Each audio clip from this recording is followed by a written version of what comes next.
I think the defining moment for me in my faith, the one really true moment where I can pinpoint and say, this is not something that I've grown up in, this is not something that I am being forced to do, but really something that I'm in love with, something that I truly desire and yearn for and want to continue growing in my faith, was when I went to confession, when I went to reconciliation at a retreat my sophomore year in high school.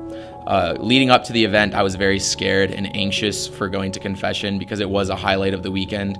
I had some friends who had gone on the retreat before and they told me about this, and I hadn't been to confession in years.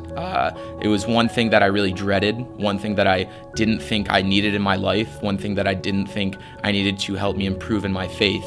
And looking back, I can see how completely and utterly wrong that is. Because when you hold up all your angst and all your anger and don't give it to the Lord, you allow yourself to shut off that channel to the Lord. You don't allow that love coming into you.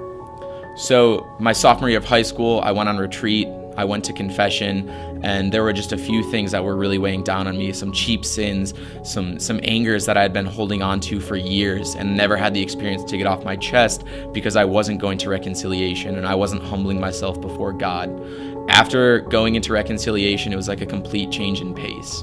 It showed me that, I am always loved. I am always given this extreme and powerful mercy from the Lord Jesus Christ. I am always going to have those warm, open arms to come home to. And after I went to reconciliation, I realized all of this. It was so true. It was so honest. It was so loving. Through confession, that is how I found I love to be Catholic and I am called to be a saint. A misconception that I had for years was that sainthood was being perfect. In reality, we are all called to be saints. I am called to be a saint, and I am not perfect.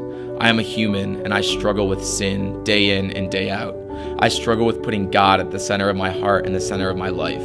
I struggle understanding how powerful the Eucharist is and how truly lucky I am to be brought up in a Catholic family and to be able to share my faith with others and love Jesus Christ. I struggle with these things because I am not perfect, but I am called to be a saint.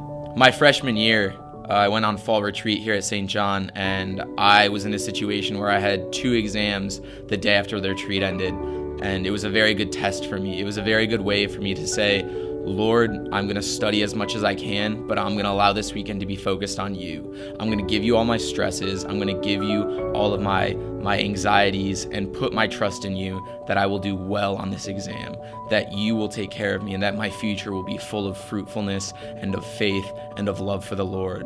That was a very good moment for me. It was a very good experience because I ended up doing very well on my exams and realizing that all you have to do is put your trust in the Lord. The Lord will provide. He will give you the strength. He will give you the wisdom. All you have to do is ask for it.